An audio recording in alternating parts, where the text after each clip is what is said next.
doing that, I was face to face with it. It was holding me by my throat, and it felt like it was sucking something out of me. I probably should have been more scared than I was when I witnessed the exorcism.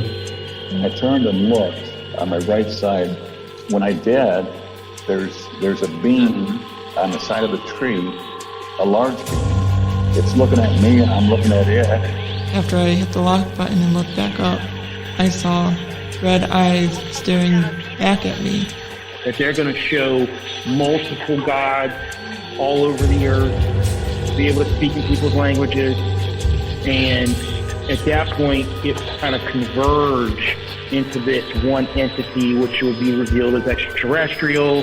You'll realize that aliens are the gods of old, and at that point, it'll wipe religion out of the context of humanity. No, it couldn't have been a person, I know that. I know that people can't run through the woods like that.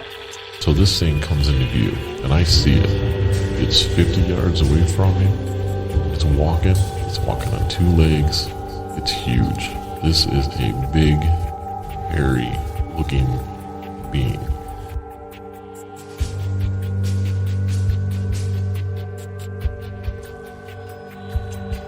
Welcome. I'm your host, and this is uNcomfortable.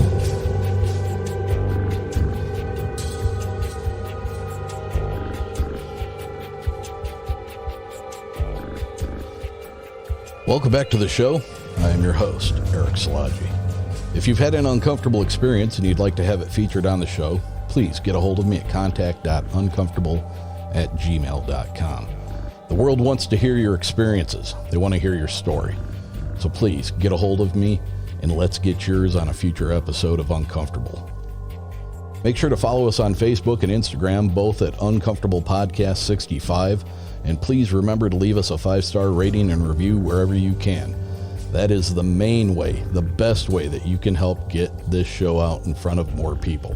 And with more people listening, that means more people coming forward with their experiences like tonight's guest. If you're interested in helping support the show, head over to patreon.com/uncomfortablepodcast770 and check out the 3 different levels we have there. See if anything appeals to you. Or if a standalone support is more to your liking, you can do that as well through Red Circle. The links for both will be in the show notes below. If you've joined me at either of the previous Bigfoot and Brews events, it may interest you to know that we have locked down September 14th, 2024 as the date for the next event. Again, being held within the wonderful confines of Sister Lakes Brewing Company in Dowagiac, Michigan. There's been some discussion lately about the possibility of opening this event up to some additional topics that you hear throughout the episodes of Uncomfortable. Tentatively, the new working title for the event will be Bigfoot and Brews and Spirits 2.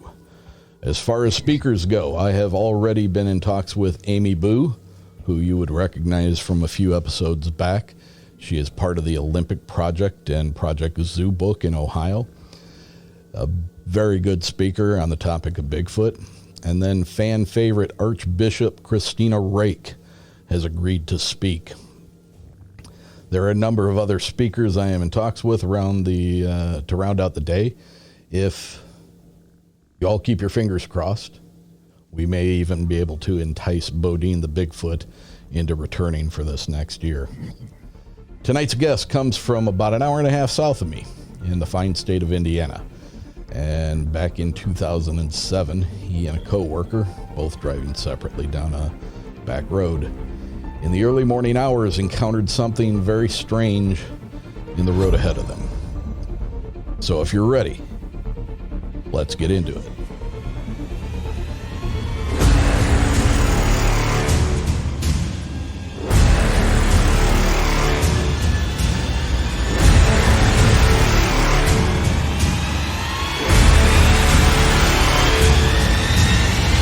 So if you will, please give a warm, uncomfortable welcome to Brandon Wright, host of the Tinfoil Tales podcast. Brandon, welcome to Uncomfortable. Hey, thanks for having me. Thanks for being with me. kind of a kindred spirit. You are hosting your own podcast, Tinfoil Tales. Funny story. Kind of related to what your experience is that we're going to go into, but I don't want to spoil anything. The person that told me about your show is my dog groomer. And she said that she gave my podcast a shout out on one of your posts or something. And wasn't too long, and I saw that you had followed me. I followed you back, and the conversation ensued rather quickly after that. But it's nice to be able to interact with somebody who's in the same field, same type of topics, and as close as you are to me geographically. It's kind of cool. So I thought it'd be a great idea that I get you out in front of my audience, and then we're going to do the same for yours with me in a few more days. So yeah, it's nice to have someone close within the same vicinity, because if you've ever had any topics up in your area, I've been driving around for work purposes. My job takes me all over the state right now. So I'm up in your area often. I've had some work up in there. And the other day I went over, someone from Reddit sent me a message. I had two people actually tell me about this little town called Goodland. And ironically, I drove by that place for over a year and a half without realizing anything about it. But they said the whole town's creepy, and they have like some sort of cryptid called the Watcher that watches things from the woods or whatever. So really, I drove through there Monday morning on my way through work to check it out. I was like, well, this doesn't look like anything. Not that creepy, huh? No, it was just like a little small Indiana town. It's like, I was going to stop at the Casey's gas station and ask the clerks. They claim if you ask people there, they get all creeped out by it. I was like, well, when some random person walks up, if you got monsters in your town, they're going to think you're crazy. No wonder they're getting creeped out. You know, so I didn't do that. I just did a little drive through and went on about my business. But they said the library there is supposed to be very strangest activity going on. It's like, well, I'm not going to try and walk into some public library in some small little town and like snoop around and think I'm some kind of a creep or something. Right.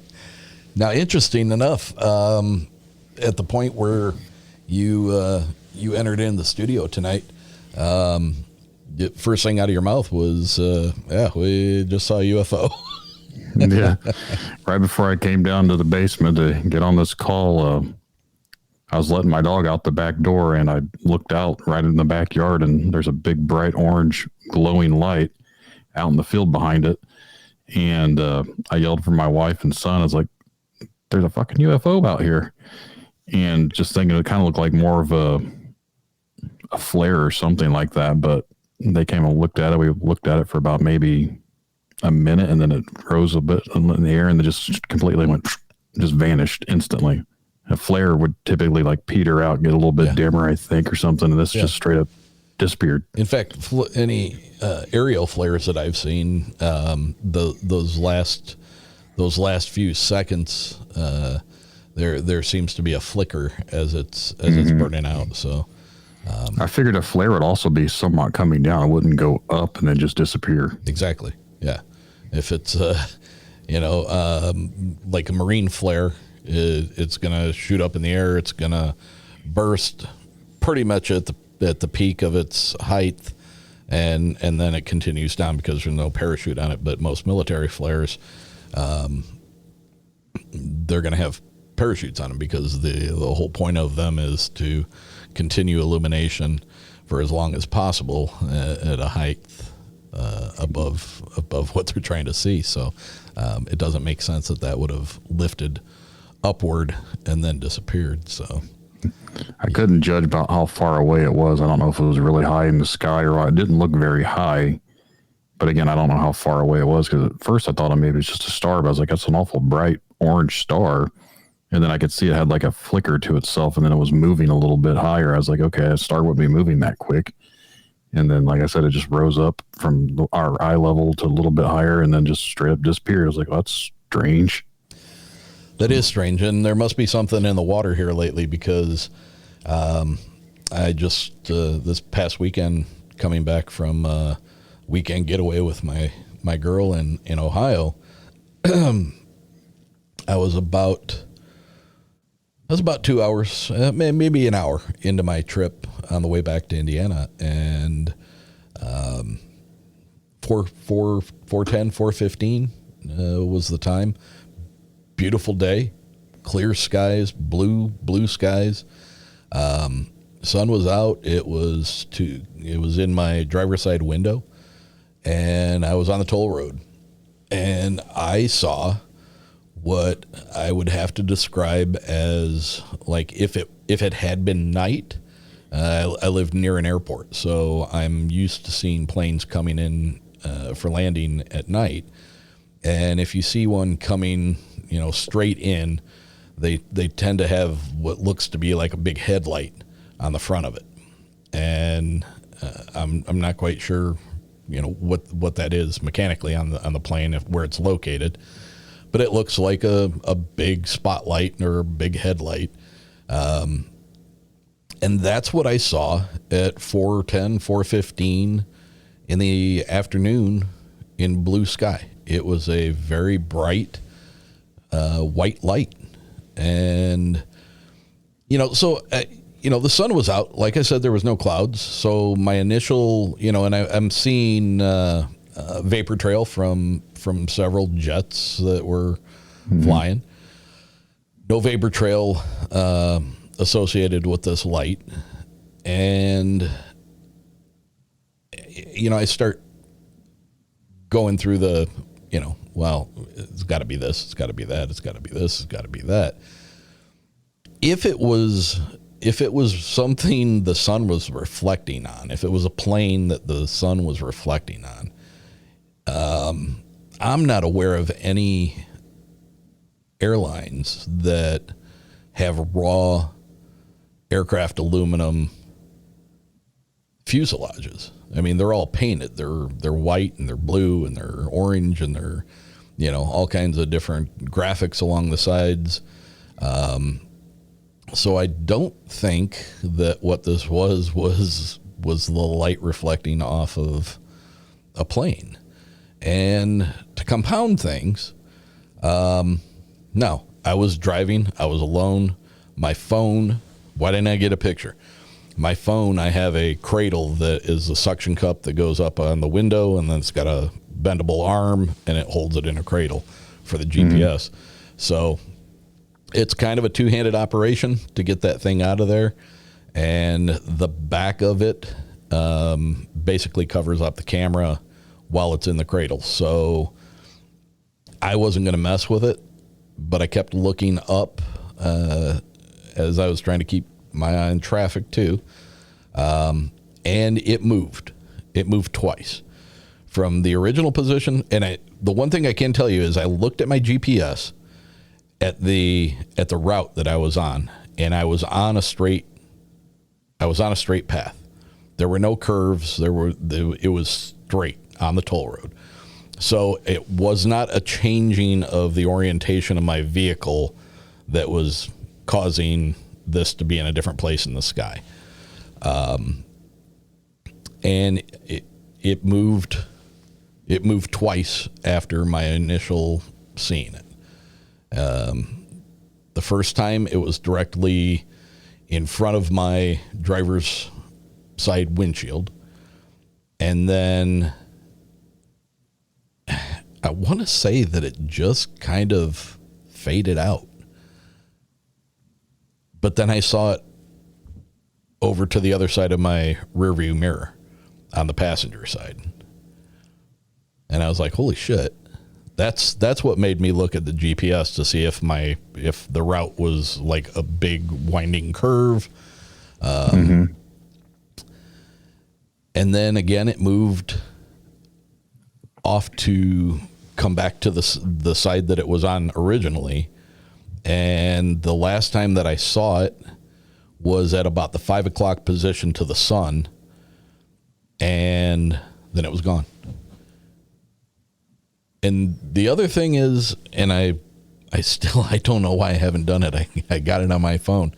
I did eventually pull my phone down because there was one cloud in the sky, and it was a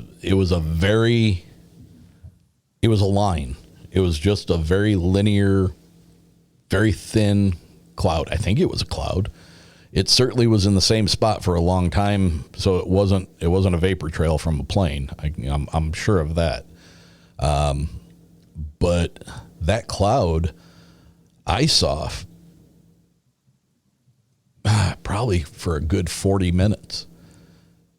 And it was very near that cloud at the last point that I saw that light. And then it was gone. I didn't see anything else the rest of the trip, and that was it. So I've talked to someone that thinks clouds like that are motherships and cloaking. I don't know about anything like that as being true or not, but that's just what they thought. And I was like, I mean, who am I to say that's wrong? I guess I don't know. I'm just everyone's entitled to their opinions, I guess. It's interesting because, I mean, it's a very hot topic nowadays. UFOs, I refuse to call them UAPs. There's no good reason to change them. They are unidentified flying objects. They change the vernacular of it, and I think that's to just kind of keep throwing people off a little bit and changing things up. But, with as much as there has been disclosure-wise in the past couple of years, and it's been frustrating. Like I told you before we started recording, I was obsessed with UFOs by the age of 5. And, I've never felt that they weren't real. I always thought there was truth to it. Now, not every video that I see, not every photograph that I see do I think is real. That's not what I'm saying. I do think that these things exist, and, whether they're from another planet, whether they're from another solar system, whether they're from another dimension, whether they're from inner Earth, whether they're, remnants of what we've become from the future coming back to right the wrongs of the past. I have no idea. But I do believe that it's a legitimate thing. And, with the release of the military videos from the cockpits of the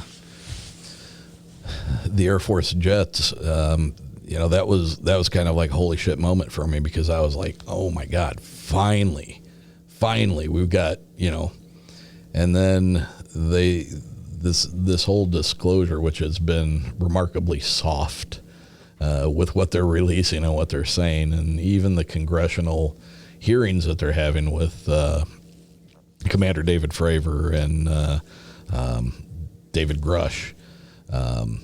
There's a lot of very, very interesting things being said. But because of security clearances and all these things, they're not permitted to say this stuff to the public. So, that it always leads me to believe it's like, is there still some kind of fuckery going on here? Or is this legitimate? Or is this, not tinfoil conspiracies, it's, but I do believe I'd be shocked to find out that it was not real. There's been reported throughout history. There's so many different,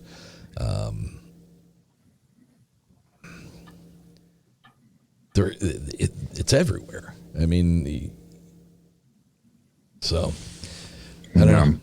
It's an interesting thing, and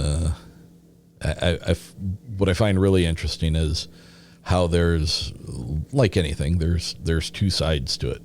You have the one side that everybody militarily feels that these things are a huge threat to national security, and they're a threat to our pilots, and they're a threat to us, and it can be obviously nothing but bad intent, and if they have this kind of technology behind them, we're not going to be able to do anything and we're screwed.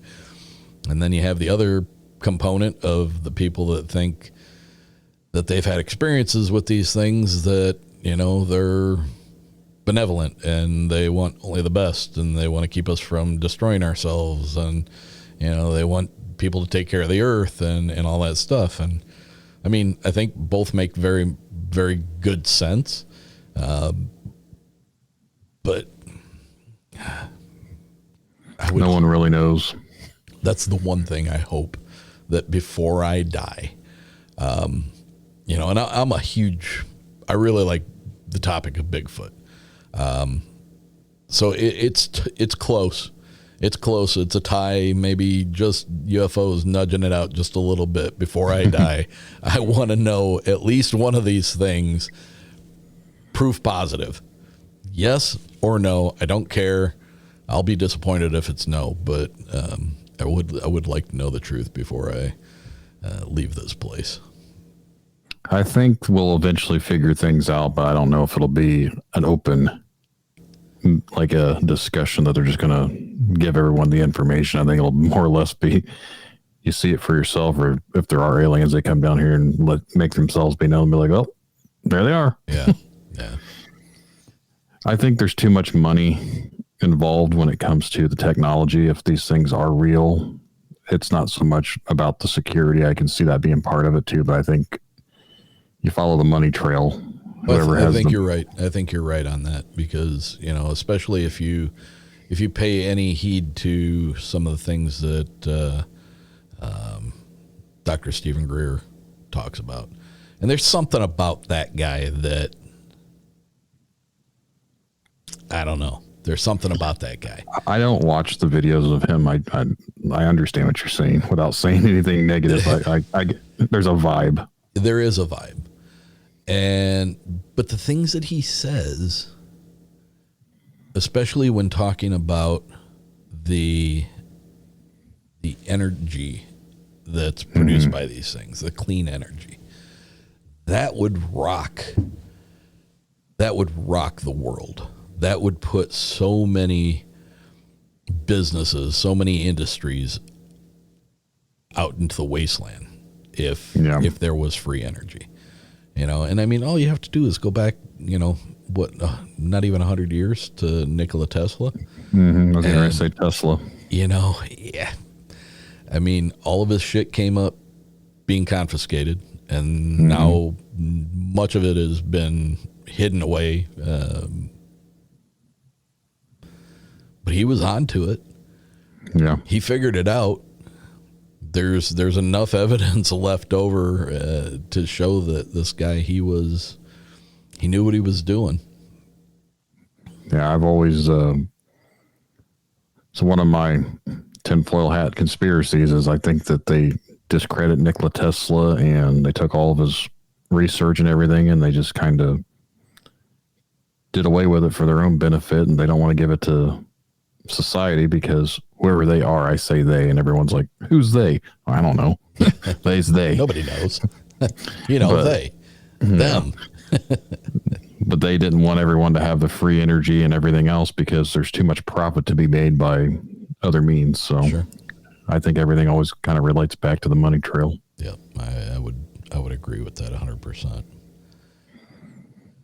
Well, I have to say that a very, very early listener of mine, one of the first to jump on the uncomfortable bandwagon, Kim down in Texas. He's been very vocal. He messages me quite often about episodes, and I believe this episode is going to finally make him happy. So, Kim, this one's for you, bud. Brandon, let's get into your experience. Let's get into the experience that put you on the journey to decide to start doing a podcast about this kind of stuff. Sure thing. a little bit of a background before I dive in. I am a skeptic, and this is weird to talk about because I do a podcast where I talk about conspiracies and paranormal stuff and weird encounters with cryptids and everything else, but I always try and look at it more from a open mind. But a lot of the time I've always just been a skeptic. I grew up, obviously, the sign back here from the X-Files, the old Fox Mulder, I want to believe. And I've got it right beside me here. I grew up with all that stuff, and like I've got the slaughtered lamb behind me from the American Werewolf in London. That was like one of my favorite old horror movies. So I've always been interested in like aliens and stuff like that, but I never took anything seriously. Like I always thought that aliens could be real, but I didn't think werewolves or monsters or whatever. I knew about Bigfoot, but even then I was like, I don't know if Bigfoot's real, because how could a big, bold, 10-foot tall monkey man walk around now and no one's seen him before, never had a body or anything like that. So even as a kid, I was kind of skeptical. But that all changed back in 2007. I used to work at a paper warehouse company, and we worked night shifts. So we basically went in at 10 p.m. and got off at 6:30 a.m. Let me interrupt you there. You worked at a paper warehouse company? Yeah. My industry that I've been in for 35 years, I'm a pressman. I run a printing press. Well, that's what we had in the building too. At the time, though, the presses weren't in there. We had 3 different factories. We had the main factory in Purue, and we were on the outskirts of Purue. And this is where all the stock was held. So we were the overnight stockers. So when they had orders for downtown, we would have to pull all the paper stock, get it all ready on skids, and I drove the box truck and I'd make my delivery to the main place for them to do the pressing. Eventually, they moved the actual cutters and the pressers out to us because it made more sense than having us deliver to like multiple places, because all the cutting stuff was at a different warehouse.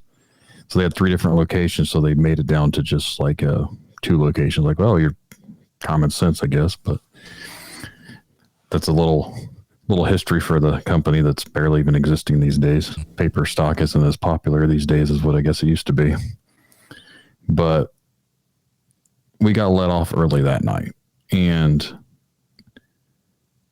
the boss for the first shift, he was the whole warehouse boss. Well, he wasn't coming in. He was on vacation. So our boss said if we got the orders done and got everything delivered, she would go ahead and let us sleep because it was our Friday. And every Friday, we always got off 10 minutes early anyways, and she would just write on the time cards that we got off at 6:30, but we didn't clock off. She would just write it off that we got off at that time. So we got done probably around 4:30. I don't remember if I drove the truck that night or who actually drove the truck down there, but I know we got out. We left about 2 hours early. So I get out in my vehicle. Obviously, there's me and a couple other coworkers. And I drive down the road and I turn to come towards, at the time, I still lived with my parents. So I was only like 22, 23. And I was driving towards their house. And one of my coworkers was in front of me.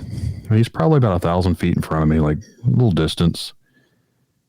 But I noticed as we're driving, it's still dark outside because it's February and it's like pitch black. So I don't remember the moon or anything being out at this point.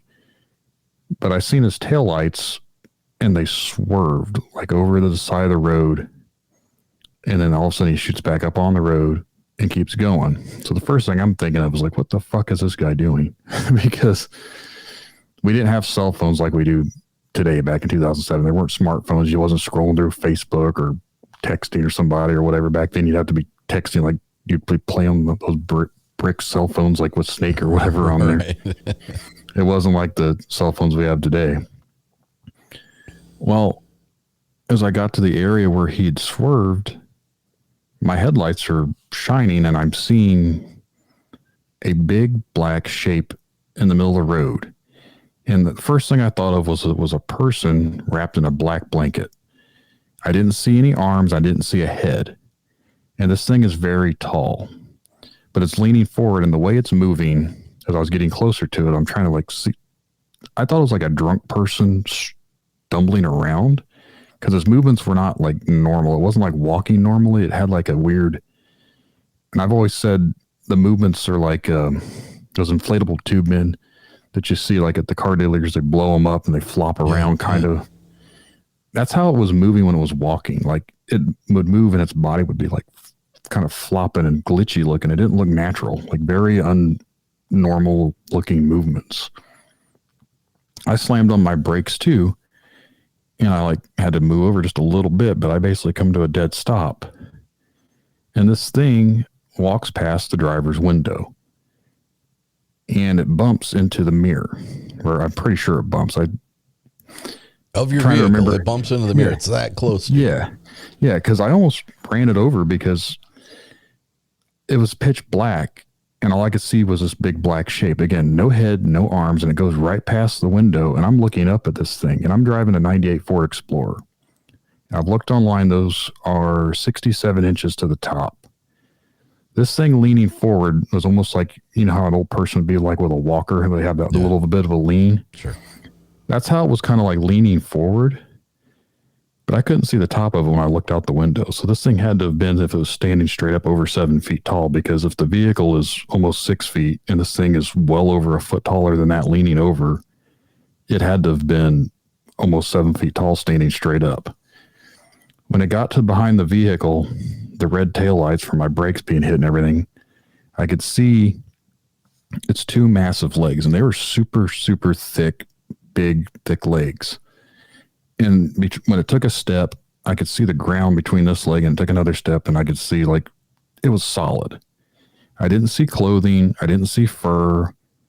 I didn't see anything to like you can make out like detail wise. It was just like almost like a black shadow figure, but it was a shape. It wasn't like a shadow. It was solid. It wasn't like translucent. You couldn't see through it. Like it was completely blocking off everything around it. Yeah. But I'm like trying to process what the hell's going on. So I just tromp on the gas once it got behind me and I took off. I was like, okay, I'm getting out of here. And I drove down the road a little bit. Well, I noticed that my coworker had pulled into the NDOT parking lot, the DOT parking lot. It's like a little gravel drive.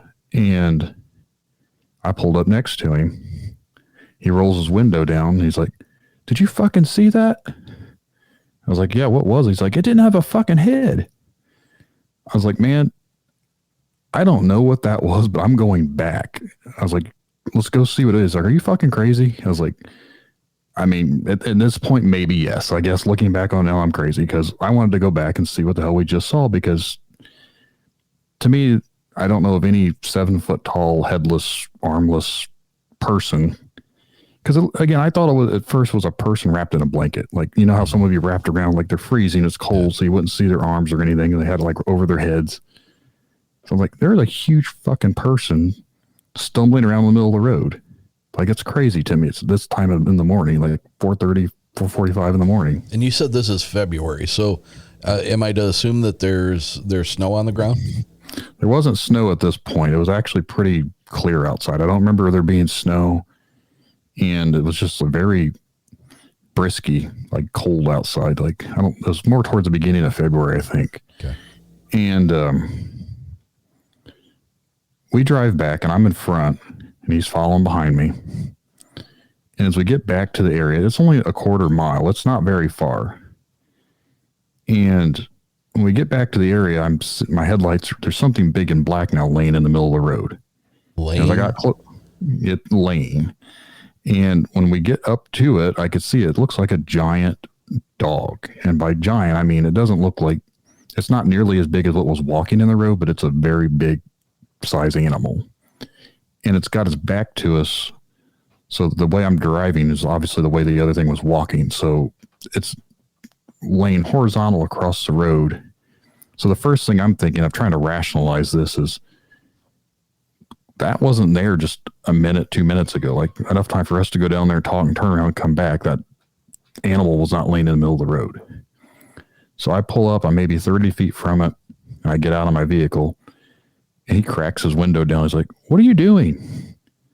I was like, "Well, clearly there's a dead dog on the road. So this is, wasn't here a second ago." So I start walking towards it. And as I start to get maybe 15 feet from it, this thing lifts its head up off the ground and looks back. And it growls. Its eyes are glowing like a yellowy amber color, but our headlights are shining at it. So I've always said that was the eye shine reflecting from this thing. Okay. But when it growls, it's like a very low, rumbly, you can feel it type of a growl, like almost like not a roar, but like a very deep, powerful. Yeah, more a not lot like of, lot of air coming out from behind it. Not like a normal dog. And I froze instantly. Now, after talking about this, it hits you with infrasound. At the time, I don't know what the fuck infrasound is. Never heard of that stuff before until you dive into like Bigfoot stuff. Right. And so I'm just frozen. And at this point, my coworker's in the back screaming, "Get back in the fucking truck, you idiot." Well, I can't move at this point because I'm just watching this thing. And it tries to stand up, but like a normal dog would stand up on 4 legs. And it does like a little bit of a hobble. And then it stands directly up. Not on 4, but on 2 legs. And you know how a dog would stand up? It'd almost be like this. It'd have like those bends to its legs or whatever. Mm-hmm. Its arms were off to its side and they hung down. Almost like a person's would. I'm 6'3". This thing was eye to eye with me. I don't know of any dog that would stand up head to head and be looking at me. And like, I have an all white German Shepherd right now. The face of it was very German Shepherdish, but it was solid black. Its ears were pointy and they're on the top of its head. Some people are like, "Oh, you saw a bear." Well, bears have rounded ears, and I know what a bear looks like. It's not a bear. But it doesn't have the stereotypical Dogman or werewolf features. Like, it doesn't have hands. It doesn't have like what you would see in Hollywood, like where they have the long claws and the hands and the fingers. It has normal dog features. And I'm pretty sure it even has a long tail. Like, someone's asked me about a tail before. I was like, I don't remember specifically. I was like, I'm pretty sure when I seen it laying there, it had like a longer, fluffy tail. And by fluffy, this whole thing was fluffy. It was almost like, you know what a chow looks like, how they're puffy looking with the fur and everything. Yeah. This is how this fur was on it. It was really, really thick, puffy fur. So we're looking eye to eye for maybe just 2 seconds. It stood up just enough time, I felt like, to look at me to be like, "Hey, don't fucking come towards me." Which blows my mind because I've never seen a dog stand up on 2 legs. So the whole time I'm just thinking, this is just a dog, because what else would I be thinking? Like, I've never seen an animal stand up on 2 legs like this before. And you're getting a pretty good view of this thing because your headlights are on it, right? Yeah, its headlights are shining. My headlights and his headlights are both on it. And it is solid black, and it looks like just a normal dog, but it was just tall. Like, I've never seen it. Even like a Great Dane, if it stood up, it's still not going to be, I don't think, eye level to me. I mean, it might maybe close on. I'm not sure how big Great Danes get, but this thing wasn't obviously a Great Dane. They're not puffy fur and have a German Shepherd type face, because it had that wolf snout. You know what I mean? Like the elongated wolf type snout. And this thing like hunches back down like it goes on all 4s, but it never actually used its front legs. It went off on 2 legs on its back, but its arms are like bent up like this as it went off. So it almost looked like it was trying to scurry off on 2 legs in like a crouching position. Now, where we're at, and it's still there, this whole area is a deer preserve. So at the time, I don't remember like what it was called, but now it's like X Factor bucks. And they have like these, like Brooks and Dunn's been out there hunting. Like, I think Luke Bryant's been out there, all these country singers or whatever. They go out there and they hunt because they have these big monster bucks out here now for some reason.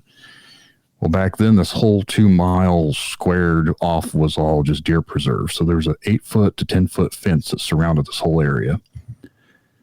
The sections are now not nearly as big. Like, they've removed a lot of the fence and it's smaller than what it used to be. But this thing goes to where the fence is, and just right outside the headlight view, you can still see a little bit, but it goes right to where it gets dark. And then it like kind of goes down this little bit of taller old grass, and then it just kind of disappears out of eyesight. So I don't know if it went under the fence, over the fence, through the fence, or just straight up disappeared, because that doesn't How would something just disappear? That doesn't make any sense. Right. But we didn't see it anymore. And after it was gone, I felt I could come to my senses. I moved. I started to walk back to my vehicle. Well, my coworker gets out of his car and starts to walk up to me. He's like, "What the fuck was that?" I was like, "I have no idea, man. This is crazy shit." And we're talking about it, and for whatever reason, I happen to glance down. And if you're having a conversation with somebody, usually like what, a foot or two apart, not too far away, I happen to look down on the ground, and there's a field mouse standing between us. And it's not like, it's in an upright position too. Like it's standing on its back legs, but it's using its front paws to wipe its face, like it's cleaning itself. Its fur is all wet looking. And it's like rubbing its face and like going back to its mouth and like rubbing its head and everything. Like it's cleaning itself. So I look over to him. I was like, "Do you see this shit?" And he like does like a little weird laugh. And I take my foot and I kind of like nudge this mouse and like push it a little bit. It doesn't even care that I touched it. Like it literally just keeps cleaning itself. I'm like, this is a wild mouse. I've never seen a wild mouse come up between people and not be afraid, let alone be touched by a person and just be completely oblivious that I touched it. So I'm like, what in the fuck is going on? This is like insane stuff. So are you thinking that this thing was standing there between the two of you because it was safe? Someone else has recommended that too. And to be 100% honest, I don't know, because I don't even know if it was even real, if that makes any, like, I'm still to the point of, I don't even know what any of these three things were. Like, I'm trying to process all of this, like even 17 years later almost. Okay. Now let me stop you there. You're trying to figure out if all three of these things were real. Is there enough of a difference between the original shape that you saw when you were coming up to the scene? This wobbly walking human with a blanket over him. The thing that was laying in the road. Are you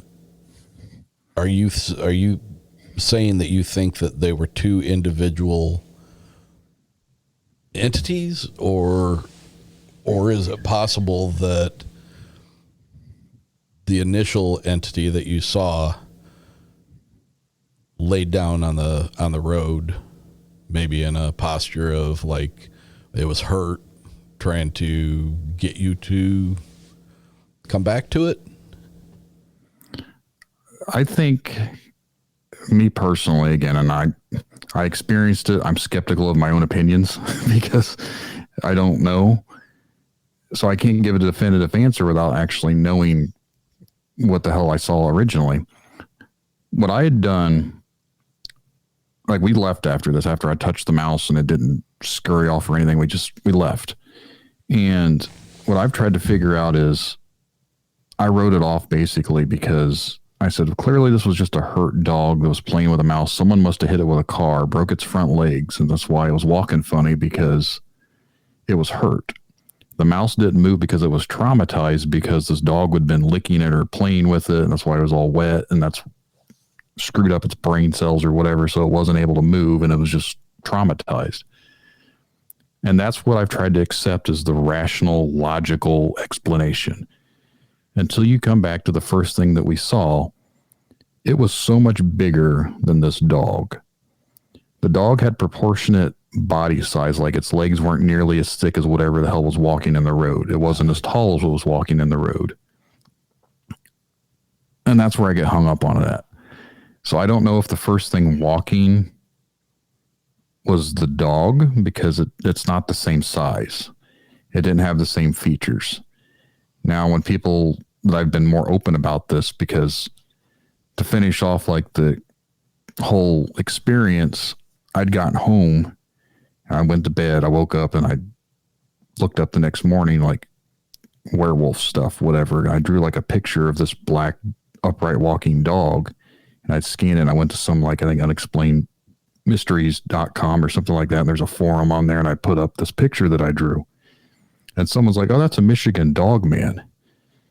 I'm like, well, I'm not too far from Michigan, but what the fuck is a Michigan Dogman? Like, I'm thinking werewolf, because that's when you see an upright walking dog or wolf looking thing, what are you going to think of? Werewolf. I mean, that's what Hollywood's told you to believe into, like werewolf looking stuff. Right.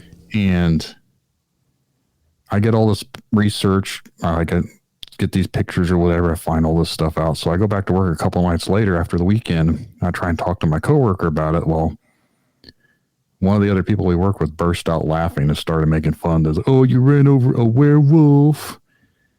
Well, that makes my coworker really upset that I'm talking about it. So he pulls me off to the side and basically threatens me and says, if I don't knock it off, I'm going to regret it. And he's just going to deny it because he doesn't want people thinking he's fucking crazy.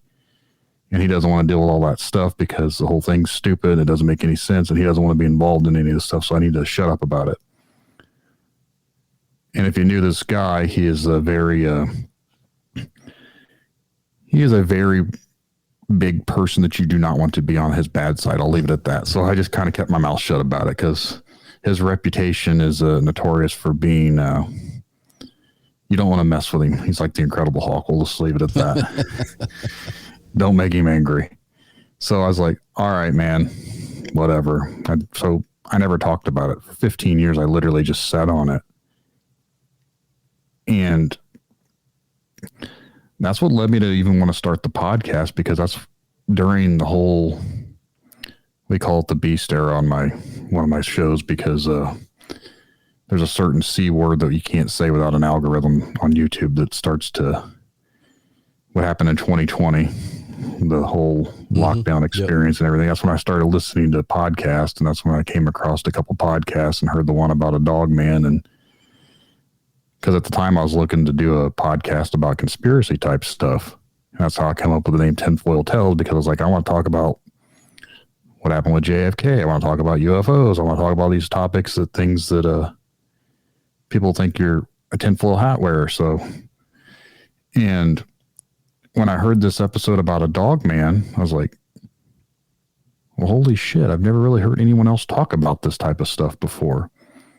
And that's kind of where I've gotten to the point of, like, I had the name for the podcast and everything else, but I didn't end up doing anything with it up until last year. And it's not so much focused on like the conspiracy side of it anymore. It's more or less me interviewing people for like what their encounters or whatever. But even when I was started to interview people, I still never talked about my own experience, because I'm still hesitant about it, because I don't know.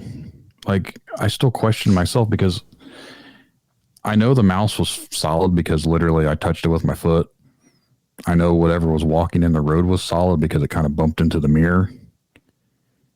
The dog I obviously didn't touch, and I probably would have bit me or eaten me or whatever if I tried to touch it. And I just don't know. And since I've been more open about it this past year, a lot of people have given me different suggestions. I went to Reddit, which is basically a rabbit hole in itself. And indeed it is. I've heard that we were abducted by aliens, and what had happened is basically like the Sandown Clown instance, where these are just memories put into our heads because our brain couldn't process what was really happening. I was like, I don't know about any of that, but okay, we'll chalk that up to possibility, I guess. Someone said it was a bear with mange. I'm like, how the fuck is it a bear with mange? I never said it was missing hair. I know what a bear looks like. It wasn't a bear. It was really puffy fur. So why are you saying mange? Because literally there's like no missing. You're losing hair. Yeah. So it's like, I don't know why you're saying mange, but cool. And then other people are like, oh, you've seen a shapeshifter. You've seen it transitioning when you first come up on it. It was trying to get to a form. And that's why it didn't have a solid form at first. It was using its energy to manifest itself. And then when we came up back, it used its energy to turn into this dog. And since I wasn't afraid of the dog, it tried to get away, and it turned itself into this mouse. So I was like, well, maybe, but it was going the opposite direction. So why, at the time I turned around and went back to my vehicle, the mouse apparently just would have came up. So why would it have come back and got between us? It was trying to get away from us. That don't make sense to me either. It teleported. Yeah. It went through a portal.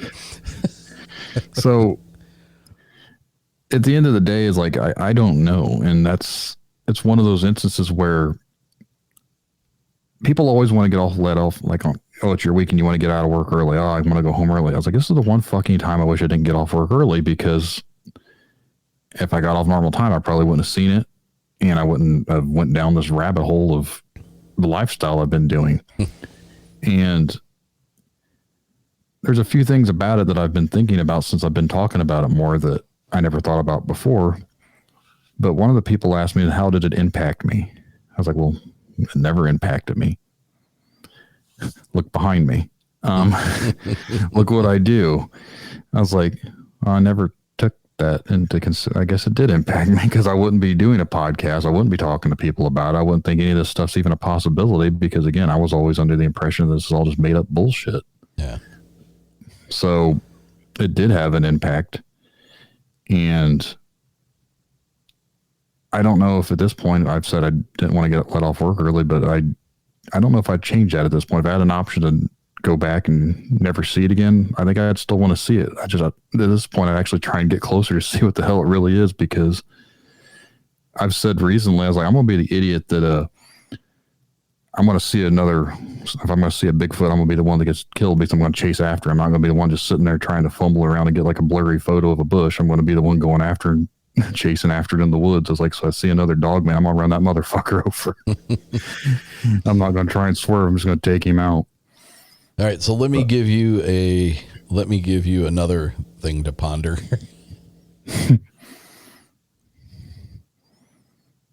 Your description of the initial entity, very thick legs, no head, almost appeared to have something draped over it. I assume you're saying that because the majority of its upper body, there was nothing defined about it. Yeah, it was just not so much that it actually looked like it had a cloak pulled over it, but it was just a mound of something. Yeah, it was a thick torso, but you couldn't see anything around it. It was just thick legs and thick torso. So given many of the accounts of people that claim to have seen Bigfoot, the head sits very far in front of the trapezoid muscles. The back of the neck muscles, the shoulder muscles pretty much connect almost to the base of the skull rather than having a neck. So it looks like the head is pushed forward, and from behind, it almost gives the appearance that the head is set down much lower than the shoulders. Big, thick legs. Doesn't give a shit, bumps into your car, and continues to walk on. Mm-hmm. Then you turn around and you go back and you see this thing laying in the road. Very canine features. Could it have been a wolf? And I don't mean wolf man. Could it have been a large wolf? Could it have been a large dog? Yeah. And it's not super common, but if you listen to Sasquatch Chronicles or any of the other popular Bigfoot podcasts, you will hear stories where people reportedly see Bigfoot and Dogman, or Bigfoots and wolves, pretty much like either working together in a hunting situation or battling it out, fighting between the two of them. So is there a possibility that the initial entity that you saw could have been a Sasquatch, and what was laying in the road had tangled with it and not fared so well? You're actually the second person that has suggested this. Someone recently had said that the first thing I encountered was probably a Bigfoot, and it just got done beating the shit out of a Dogman. And the mouse was just traumatized from the whole event. I was like, what? An unknowing witness to something. It was hiding out between us because I didn't want to get in the middle of this big brawl. I was like, I mean, that's possible, I guess, too. Like, again, I don't write off anything at this point because I have no idea. But as far as it being possibly a Bigfoot, it does have the features of like the big legs and the torso and everything. But again, I couldn't see a head and I didn't see any sort of arms. So that's where I come back to. And someone's like, oh, you've seen one of those Fresno night crawlers. Like, well, those are all like white, and anything I've seen video wise, they look like little they don't puppets. Look very big. Yeah, this thing is massive. Like, it's really thick, tall, and I don't know, like the whole thing to me, a lot of people are, oh, you guys were on drugs. I was like, well, I can 100% guarantee you that I was not. I don't know about the other guy because I don't know what he does, but I 100% was not. And it's very strange that if you are on drugs and you're hallucinating, that two people will be hallucinating the same exact thing. Right.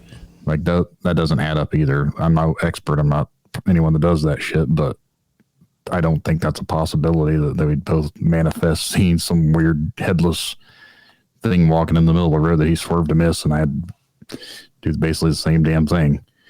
So that doesn't add up either. And I guess when it comes to the person saying we were abducted by aliens, I don't necessarily buy into that either because there was no missing time. And what the hell would they abduct us for like 30 seconds? Like, what was the whole event was like less than 5 minutes long. Like, it wasn't a very long event. So it's like, and it's like, oh, you're just getting off work. You're super tired. You guys were just kind of dreaming. Again, how would two people be dreaming the same thing? So it goes back to the whole situation of, I don't know. And if you go into the possibility of these things that are even possibly able to exist, it doesn't even match the typical Dogman descriptions.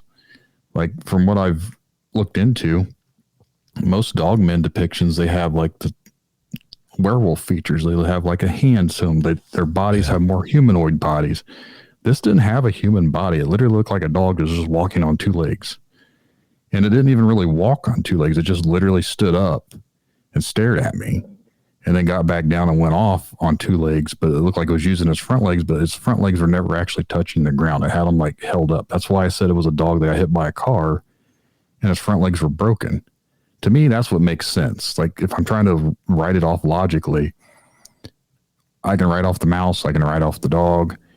What I can't write off is whatever the fuck was walking in the road at first, because that doesn't match any sort of description of anything known, obviously. But yet that was not laying there in the road when you had first come through and saw the first entity.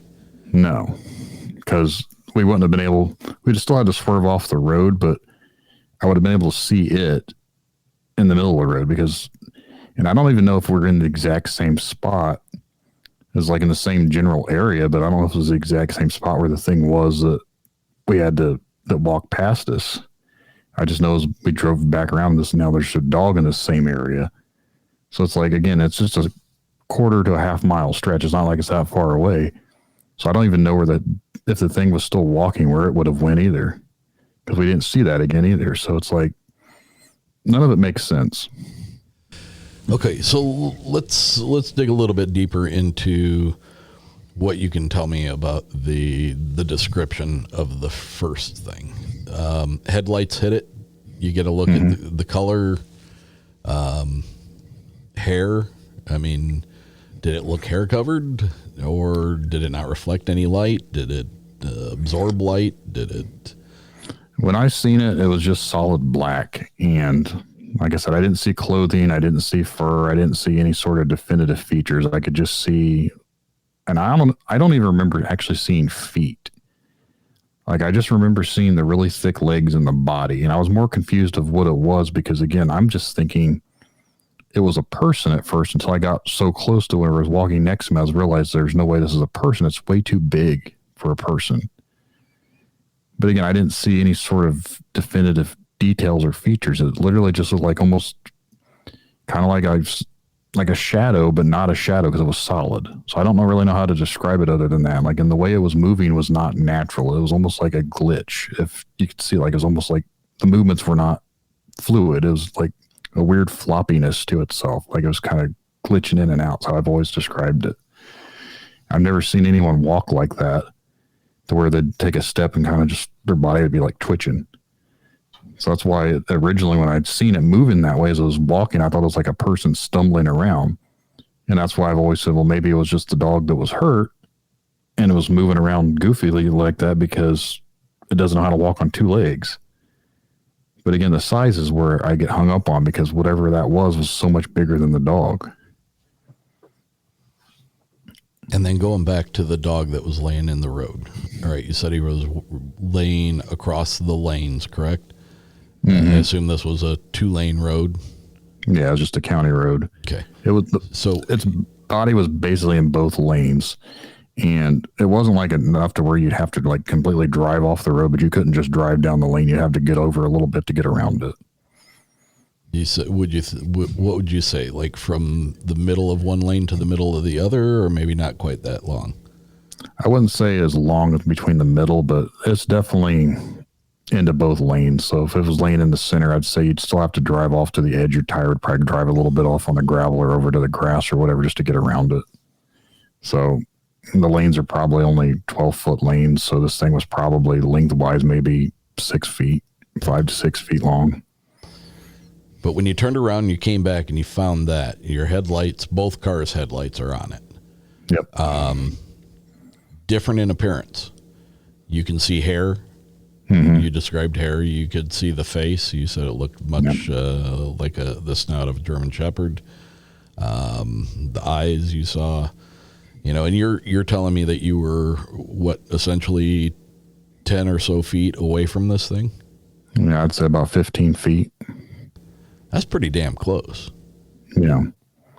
Because I was walking up to it to actually think, I thought it was a dead dog. And until it moved and I realized, oh shit, it's not dead. Like I was going to get up there and look at it and make sure it was like, I'm still trying to figure out what it was. And I thought, well, this wasn't here when we just drove by. So this must have been what was walking. Not really processing at the time that whatever the hell was walking was so much bigger. And why would it be walking on 2 legs? Like the whole thing was just confusing to me in general. But for some reason, my dumb ass decided to get out of the vehicle and go walk up to it to think that, okay, well, this is clearly just a dog. And I have to move it out of the road because I'm thinking the dude, my coworker, hit it with a car, because I was like, well, that makes sense. Like he must have hit it.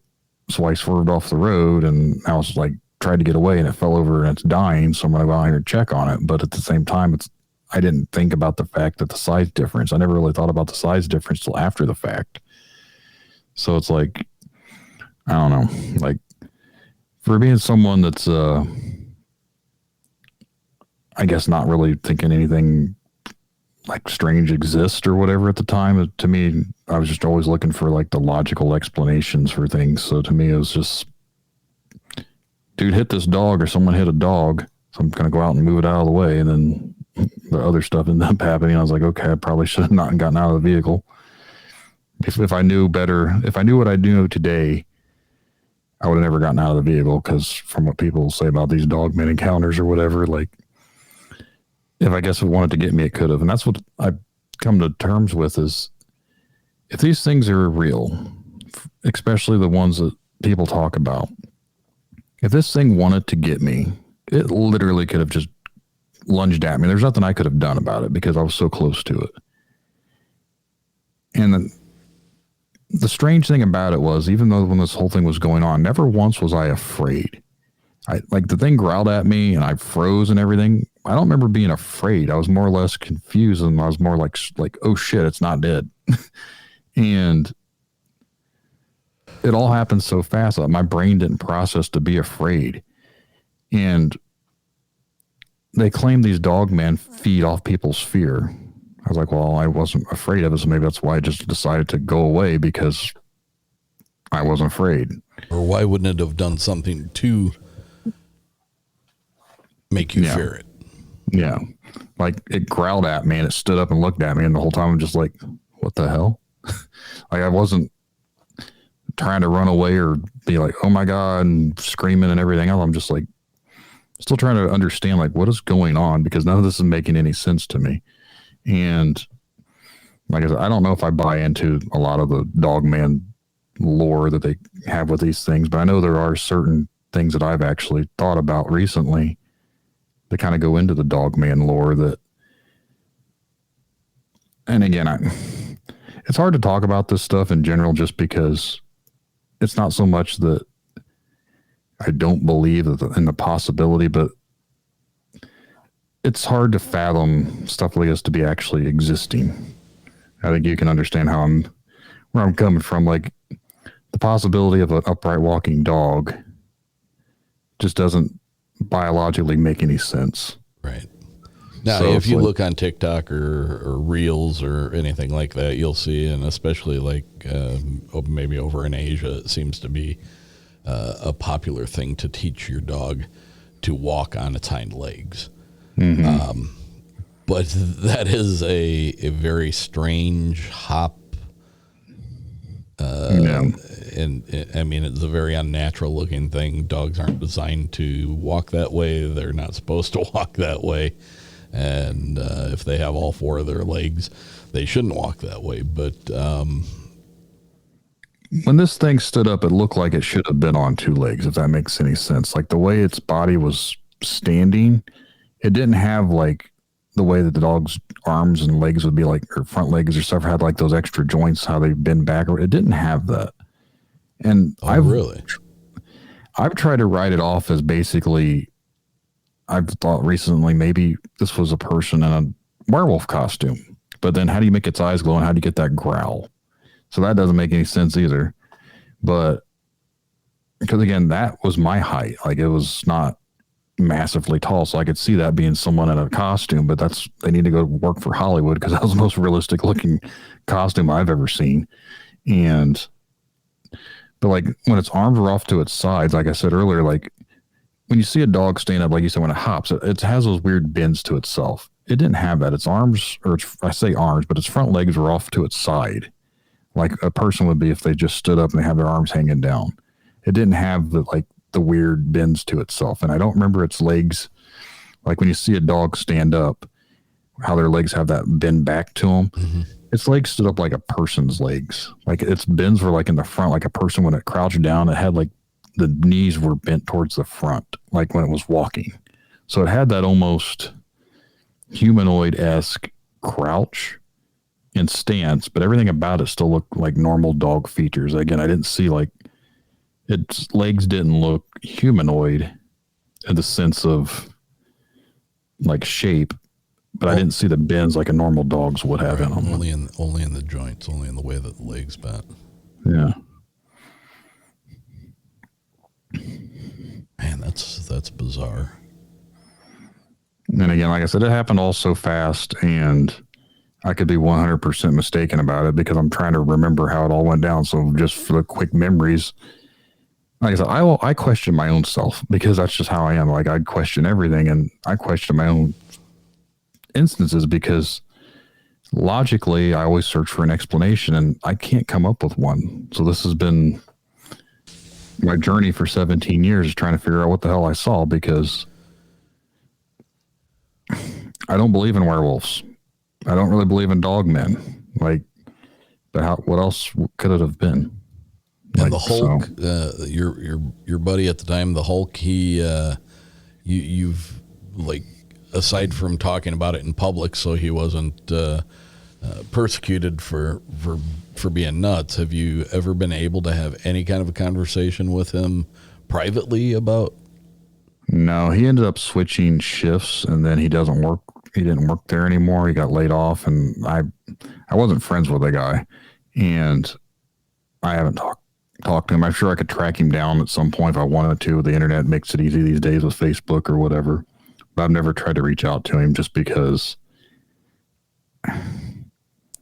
I'm hesitant to reach out to him because I don't want him to get pissed off about it. But at the same time, I don't want him to start denying it because then it makes me look even less credible because he's going, well, that's a lie. I didn't see any of that stuff. I was like, well, you already said you're going to do that. So, I mean, it is what it is, but Like I said, I've got nothing to gain out of it. I don't understand why people make up the shit. And like I've said earlier, I often wonder wish I didn't get off work, because it's one of those things where I kind of wish it never happened. But if it didn't happen, I wouldn't be here doing this.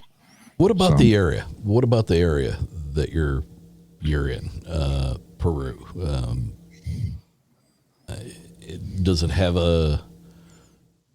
a traceable history of unusual things going on? What I'm aware of is there used to be settlements here from Native Americans. They call them the Miami Indians. They're still actually here. And down here we have, it's right by the Wabash River and the Eel River. Both rivers are within like a couple miles of each other. I still live out in this area. I live one road south and like 4 miles to the west of where this happened. And my parents, they lived not too far from there either. So I literally grew up in this whole area, and never once did I have anything prior to that ever happen strange like that. And I never had anything happen ever again like that since I've been out here. Like, it's the one instance where I've had that like that. And I've had some strange things happen, like when we moved into this house, that I've said could have been paranormal, but it's not anything like cryptid wise or anything strange encounter like that. Is something that could be completely randomly off topic too. But there's never been anything else that I've ever experienced. But I do know, and this is one of the first times I came public, was on another podcast. The only reason I even went on that podcast to talk about what happened with mine is because someone from Peru had a Dogman encounter in 1990. And it just so happened to be down on the Wabash River. They were camping. And according to his experience, he said that this thing came running into their campsite or whatever. And I know the exact spot where he talked about. It's not too far from where my friend lives. And I actually brought it up to my buddy. I was like, hey, did you ever hear about something? I was like, there's supposedly like a encounter down in the early 90s down by where you live. And he said he had always heard of that spot, that there was some strange shit that went on down there when he was a kid, but he didn't know what it was.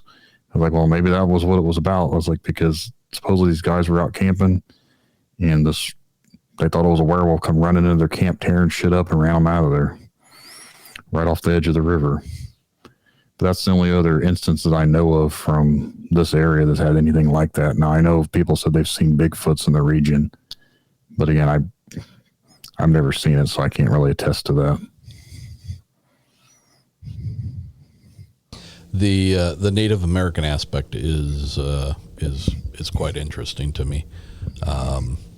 I hold in very high regard anything I hear that is related to the Native Americans. They were incredibly spiritual. They were so much more attuned to nature, and living off of the earth. And I don't know why it seems like, and maybe this is just me, their relation with the afterlife, their relation with the spiritual realm seems to be much more powerful than anything that we typically experience. So when I hear about things to do with First Nations people, I always kind of I store that in like a super secret little file folder in my brain, and I don't know, like the skinwalkers and shapeshifters and stuff. Man, that's a hard one to wrap your head around. It's insanely hard to wrap your head around it. But something tells me that if that is possible, that they would have been the ones that would have been able to do that. Yeah. I've heard other things with this area as far as like paranormal wise stuff, but I've never heard anyone else, again, like seeing any sort of like Dogman type things other than that one interview that I heard from someone else's show. Someone actually messaged me, told me I need to listen to this episode because there was someone from Purue that had a Dogman experience. And I was like, well, what is it? So that's how I checked it out. And I don't, like I said, this whole area used to be part of the tribe for the Miami Indians, and I think that's why it's called Miami County. I'm not, don't quote me on that one, but I think that's why they named the county Miami County, because the tribe of the Miami Indians were here, and they still have their own little area that they do things at. And I know out towards Mississinawa, the reservoir and stuff out there, they had the Francis Locum Trail, which that was another one of the Miami Indian things, I think. They're from the tribes. So there's a lot of history out through this way, and could that be related to some of this? It's a possibility. I know I've always kind of wondered that myself, just because of the general geographic area of the water sources, the two different rivers that run right through here. Mm-hmm. I mean, have you ever delved into like the ley lines or anything? I mean, does anything cross through your area there? I've never looked into that. I'm not an avid researcher into certain things. Like I do my own little stuff. I'll read some stuff here and there, but I've never really dove into it too much in that sense. Like I didn't even open up about this until, like I said, more or less a year ago. I didn't even come public with it until like this past summer. Right before I started the podcast, is actually kind of funny. What I do for my work, this is another reason why I've always been hesitant to talk about it, because I'm basically like a construction supervisor. I oversee like these multi-million-dollar projects, and I don't want people thinking I'm running these jobs and I'm some lunatic that sees crazy things and or an avid liar or some bullshit like that. Like that's not why anything about it. So if I'm in charge of all these jobs, I don't want people thinking, question my logic, because I'm making sure these things are getting built correctly. Right. So I've always been hesitant to even come public with it. But I was sitting to help the survey department we have for the company back in the winter of 2021 into 2022. And the guy I was helping, he used to be in the Air Force, I think, and he was in the military, one of the branches, but he was stationed in Alaska. And on my keychain, I have a little Sasquatch, a little tiny Sasquatch figure. And I was thinking about it. I was like, "You're up in Alaska." He was like, "Yeah." I was like, "Did you ever see any weird shit?" He's like, "What do you mean?" I was like, "See a Bigfoot or anything?" He kind of laughed, and he's like, "No, nothing like that." And then for whatever reason, I just felt compelled to tell him about what happened. And then we just sat in the truck for awkward silence. He didn't acknowledge what I'd said or told him or anything. I was like, well, now he thinks I'm a fucking lunatic.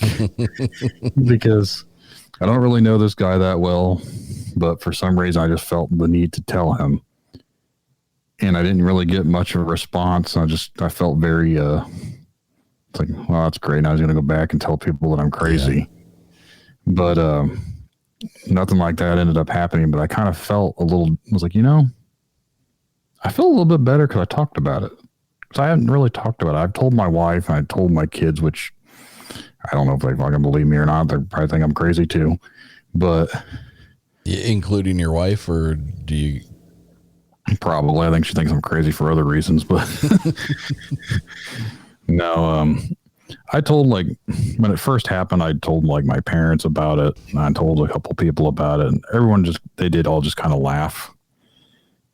That's the stigma that comes with it. And that's why I wanted to do my podcast, because like, even when I talked to the guy on the survey crew, like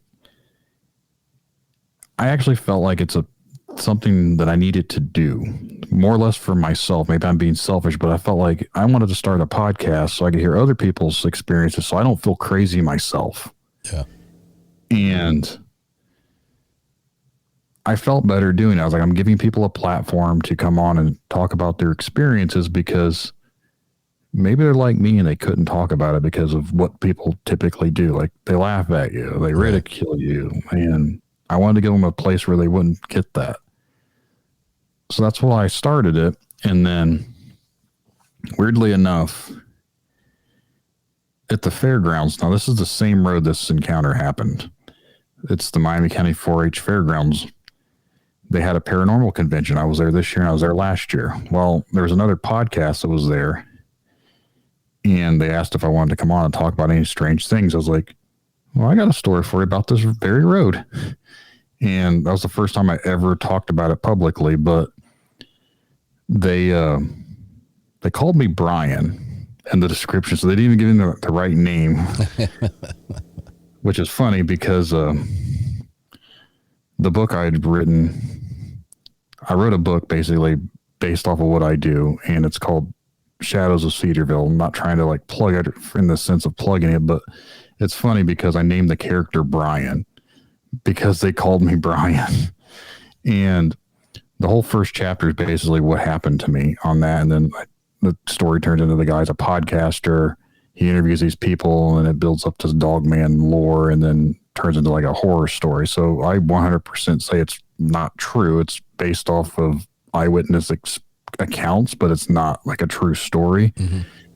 So it's a work of fiction, but the initial aspect of the story is basically your experience and it's based on you.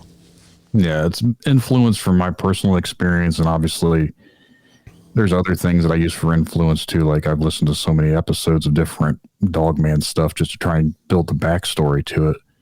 And so what's the name of the book? I mean, plug it.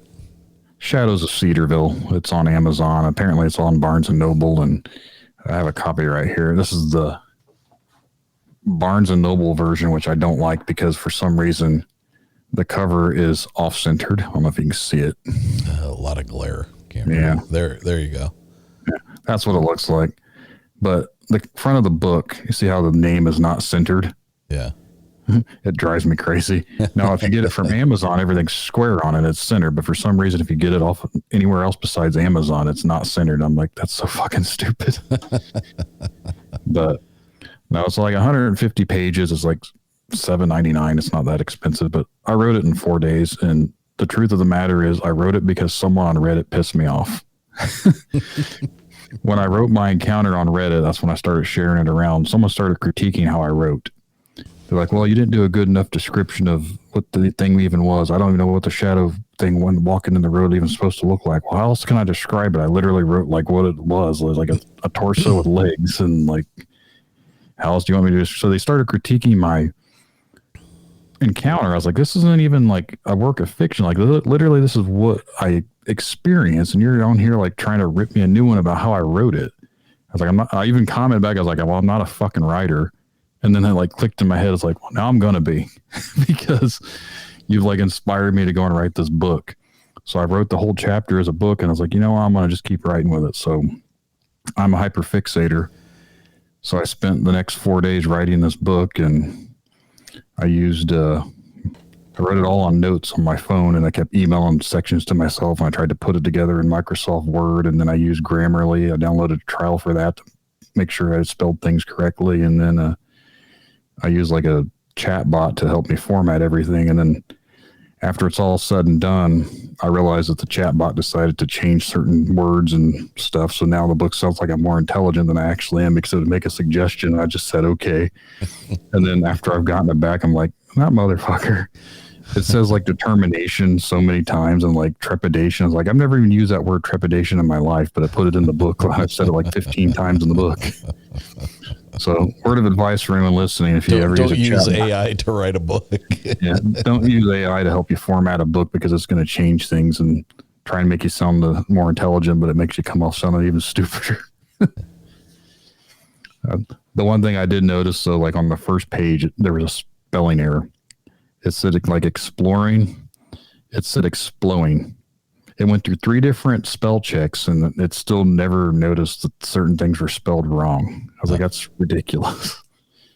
But it's apparently all grammatically correct in spell check now, because I actually went through it, and it's supposed to be all good and finished, and it's actually sold about 150 copies roughly. So Nice. I'm kind of surprised. Congratulations. Take that, Reddit. Yeah. It's the second book that I had come out, but the first one I did back in the winter, but it's not really anything I wrote. I basically took the transcripts from a few interviews that I had done from the interviews, and basically I just put them in like book format. Like I just paste them over into Word and turn it into a book, and it's just called Tinfoil Tales, but that didn't really sell anything. I wasn't even advertising it really to sell. I wanted to have a book. I thought it was cool to have a book. So that's why I did that. But because I'd done that, I knew how to do it. So that's why the dude from Reddit decided, or I say dude, I don't know, could have been a lady. But whoever commented on Reddit, I was like, fuck you. I'm going to write this book now. That's a crazy experience, dude. That's strange and unusual for sure. A lot of different components. I mean, the mouse is a weird one. The mouse was one of the creepiest things to me because I physically touched it, so I know it was real.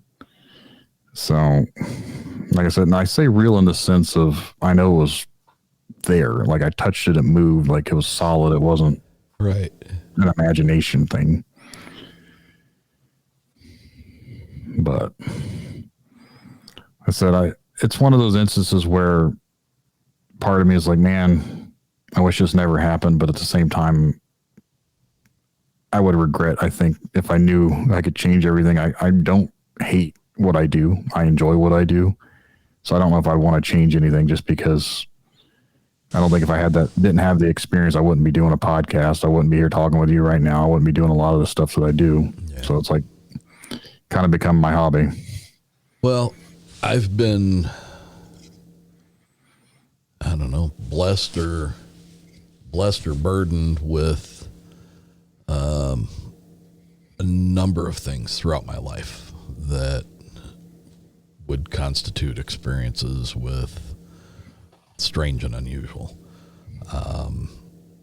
And I'm in the same boat as you. I don't think I'd change any of it. None of it has ever, except for the most recent thing that happened, and that was just back in September. It always seemed to be around me. It was happening kind of off in my peripheral.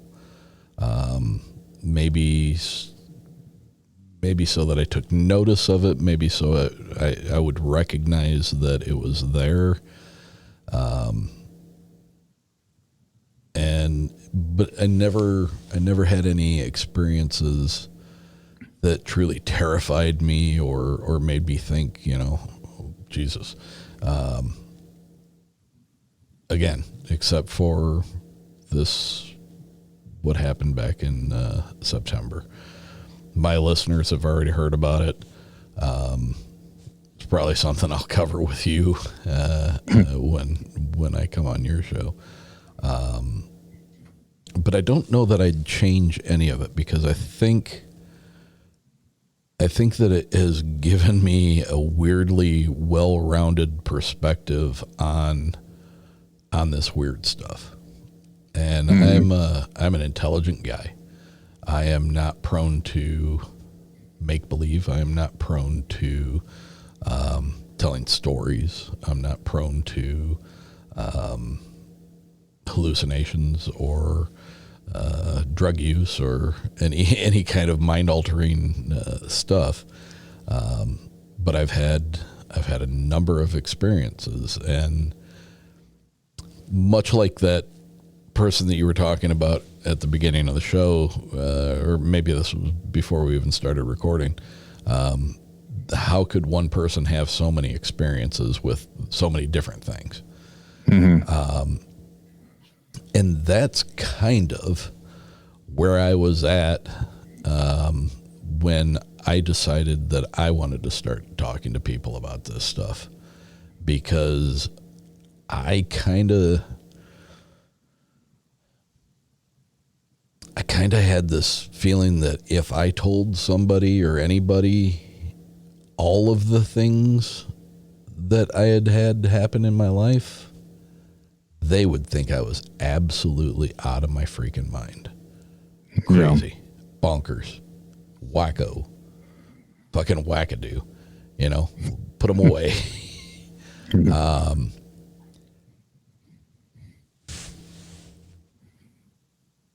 And I think it gives me a really good perspective when I'm talking to people who have had experiences, because I can relate to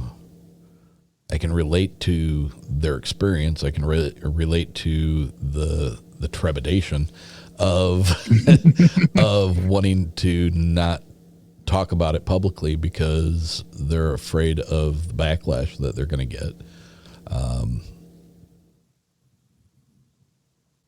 And I don't care.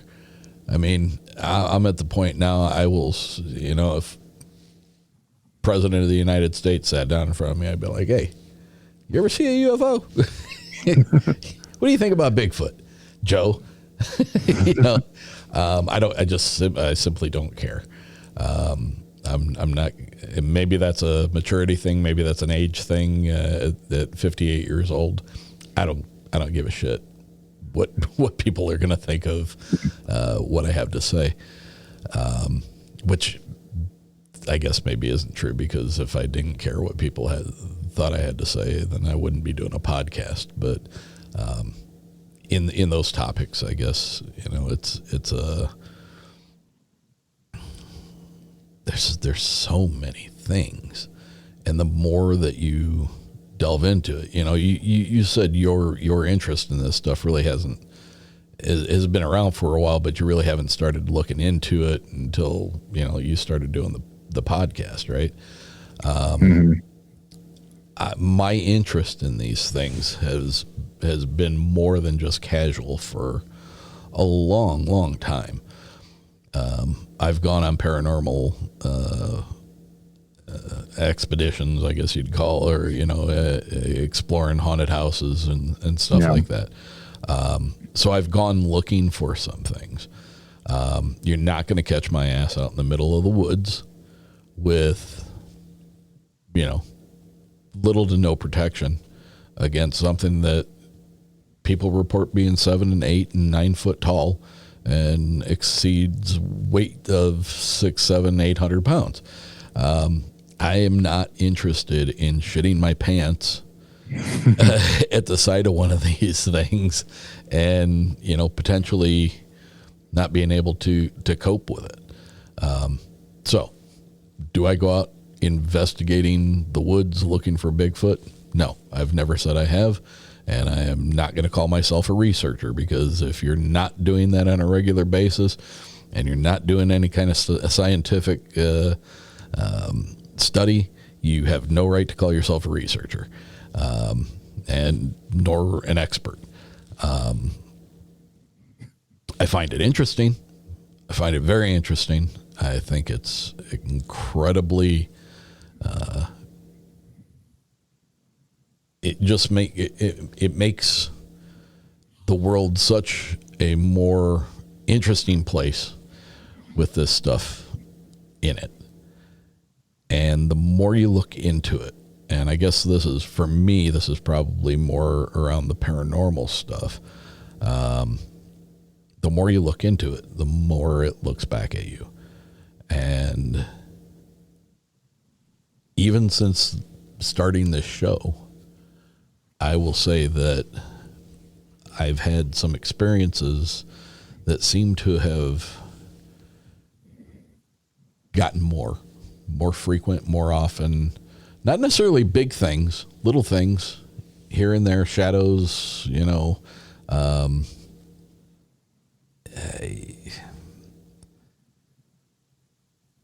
I truly do think that the more that you put yourself into that, the more you're gonna see.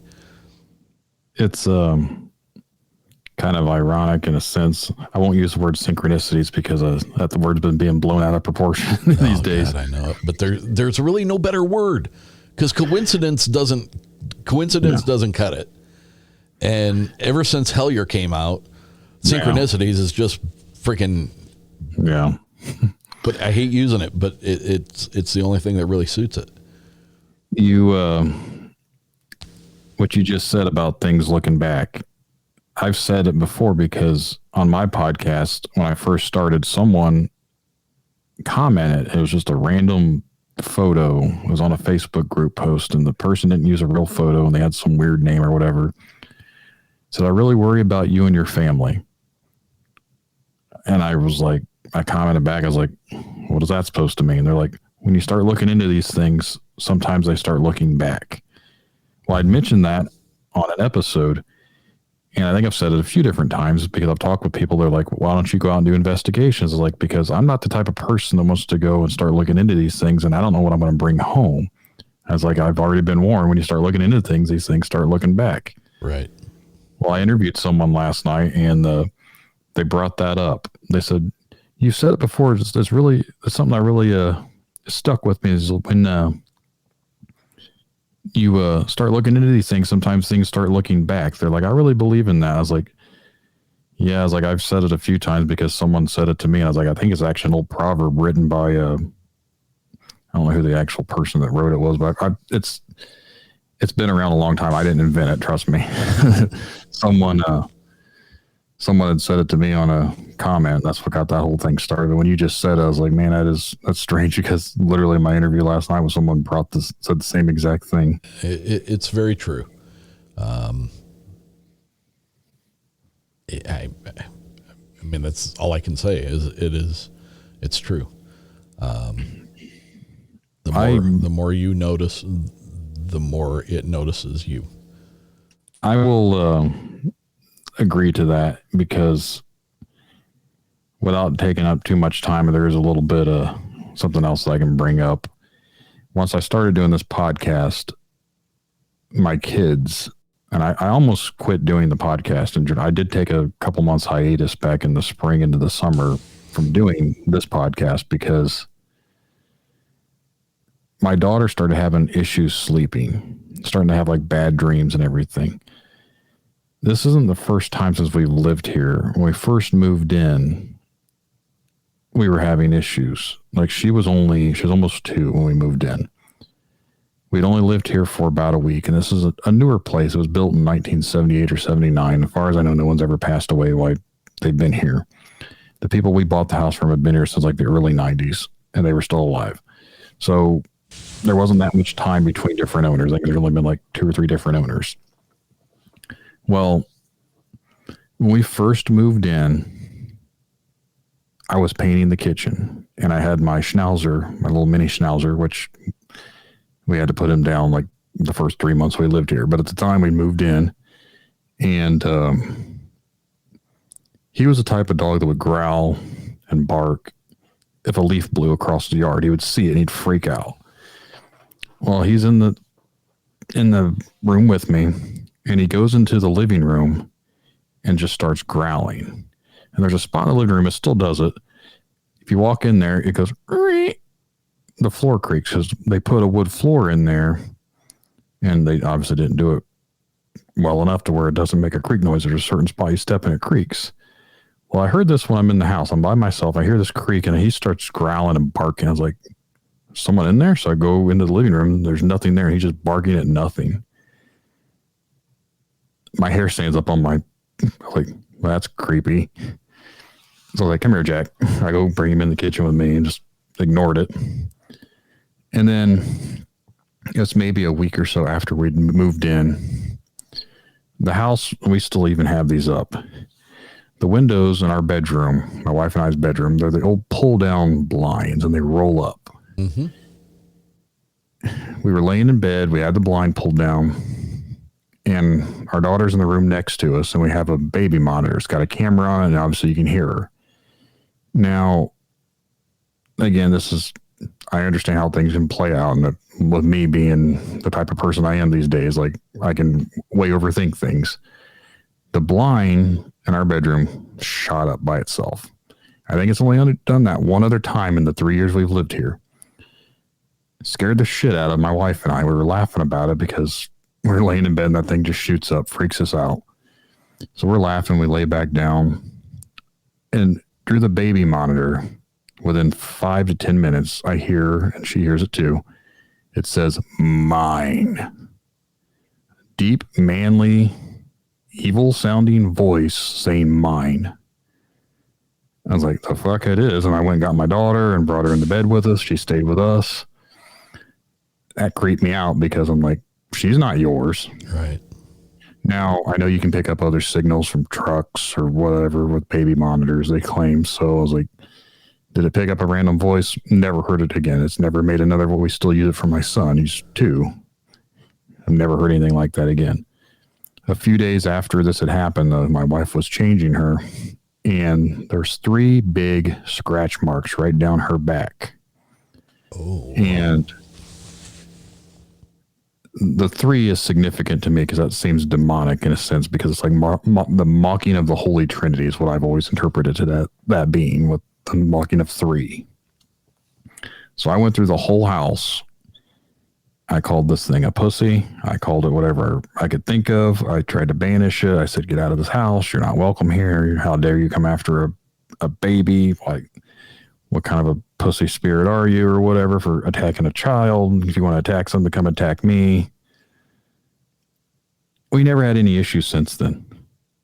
So was there something here and I actually made it leave, or is it still just waiting around to come and attack me one of these days? I don't know. It's been over 3 years. We've never had any instances.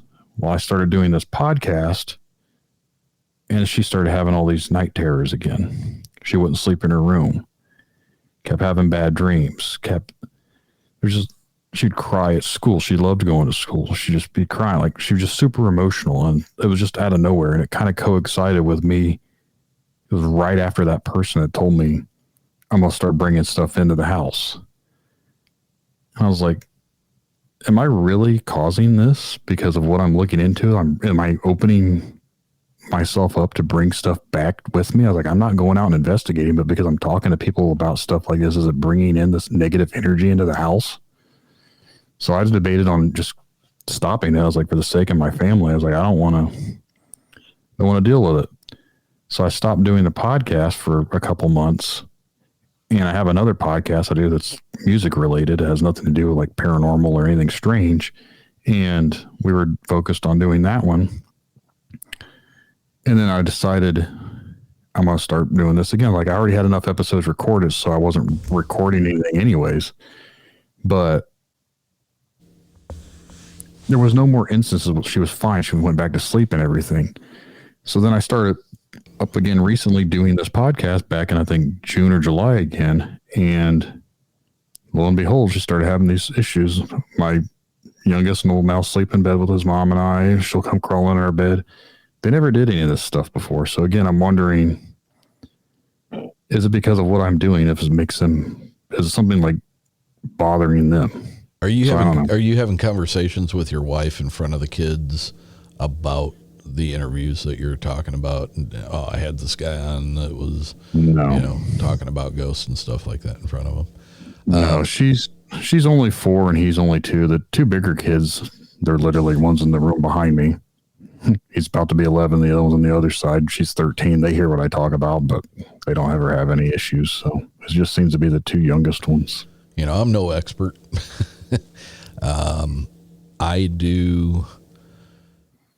I probably should do it all the time. But I only really do it when I have a good idea of what I'm going to be running into as far as during a conversation with one of my guests. I will do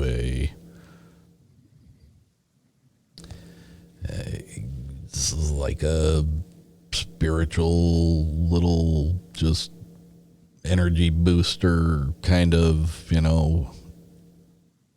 my little way of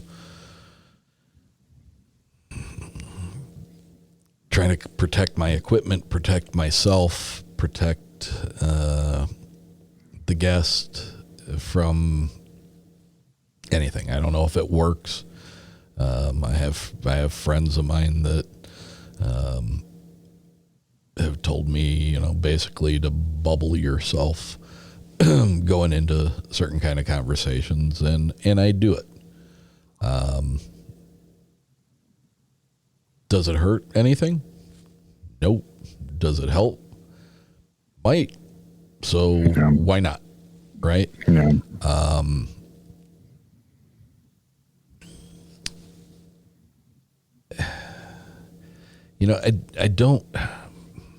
I don't know. There's a part of me that feels just having a conversation with somebody through a, much like what we're doing here. You're completely different place than I am. And, can something reach out through this electronic equipment? And, if you had some kind of a negative attachment, could it reach out to me? That's a hard one to wrap my head around. I would doubt that it could, but I mean, if it's spirit, then who's to say? It may be able to. I try to take precaution, whether it's necessary or not, whether it works or not. I feel better doing it. So I've never really thought or considered anything about it. Like, again, with me being more skeptical than anything, I've always kind of wrote that stuff off as like, I mean, is it possible? I mean, maybe, but I never, kind of like what you said, I don't think something can come through a computer screen at me. But again, I don't know. I mean, I guess I do have to say, so I was having a conversation with a man and a woman, and after the interview was done, we were still on video with each other, and I saw from I have like a cockpit here in my studio where my dual screens of my computer are, and from behind that, and it was like it is here. It's a dark room. All the lighting is behind me. So really seeing behind the computer everything is very dark. And I saw what looked like the silhouette of a head pop up from behind my computer screens. Did not like that. But when I'd have to go back and look at the video or the audio. It was either just before or just after. When I was looking at them on their screen, I saw a shadow move across the woman in the screen. Like the shadow was there at where they were at. And it crossed in front of her. And she was the one that had some kind of issues with an entity. At the time that I said I saw the shadow, she, on their screen looking at me, saw a bright flash. And there was no flash here. I didn't see any flash. But I did see what I thought was a head pop up beyond my computer screens. So that was a very strange set of coincidences or synchronicities. She saw something on the screen on my end. I saw something on the screen on her end, and then I saw this, and it was not a very pleasant. It was not a very pleasant thing. So due to that, that's why I continue to do my little thing to bubble me up and protect my equipment, protect me, keep my house safe. I mean, I have no problem going into a haunted location and doing an investigation. I've never, in the few times that I've done it, I've never run into any kind of, I've gotten a little bit of jump scares, or I've gotten the goose flesh, I've got some pretty cool evidence, responses and stuff like that to EVPs and EMF meters and stuff. But I've never once ran into anything that was negative feeling like when I was doing that.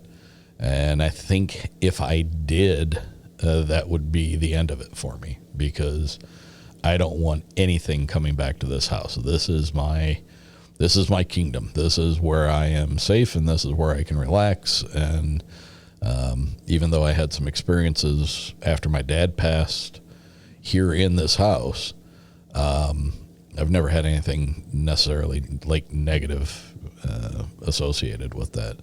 But that was a creepy crawly, and I did not like that. So, like, I'm 100% not even being a bullshitter, but just out of the periphery, I'm going to blame it on my dog. I heard the dog upstairs moving, but I just seen there's a vent straight across, and it's basically just an air vent from the basement that flows from the heat up there. I just seen where that vent is. There's just a little bit of light, and I seen it go a little dark and then back to the light again. But I hear the dog upstairs moving, so I'm going to say the dog walked by the vent. That's my explanation. And while you were talking, I seen it out of the corner of my eyes, like, seriously, what the fuck? But I can hear the dog up there moving, so I'm just going to blame that on old Siri up there. Brandon, we're coming up close to 2 hours here. Let's wrap this one up.